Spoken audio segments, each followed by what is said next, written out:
Boa noite, pessoal. Então, nós estamos aqui com mais um vídeo da lavadora Brastemp. Então, gente, cada dia que passa a lavadora vai tendo mais roupas para lavar. Então, essas roupas são todas coloridas e a máquina hoje não, e a lavadora não está tão pesada hoje. Então, galera, olha, vamos aqui, nível de água no alto. Aqui tá certo e aqui também. Então, galera, no vídeo anterior a máquina já tinha ido aqui até aqui. Então eu vou reiniciar de novo.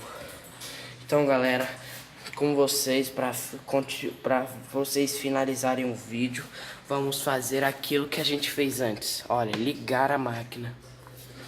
Primeiro vamos ligar aqui na tomada. Assim. E olha, galera, e aqui está a bacia, olha, que está completamente vazia. Vamos colocar a mangueira na hora que ela for derramar a água. Quando eu colocar drenar. Então, galera, olha, aqui já está o sabão em pó que eu coloquei. E aqui não tem nenhum edredom. Tem cada roupa colorida de qualquer jeito. Então vamos fechar aqui. Agora vamos ligar a máquina.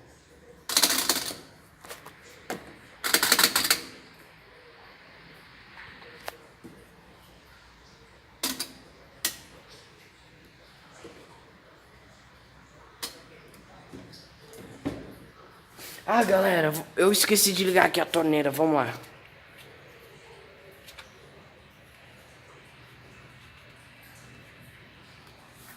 Agora sim, galera, vamos reiniciar.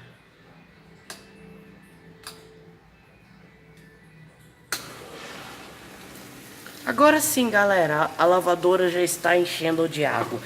Então, com vocês, vamos para o vídeo. Espero que vocês gostem.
Então galera, a máquina aqui ficou de molho, então eu já estou terminando o vídeo, daqui a pouco eu volto, tá? Então tchau, tchau.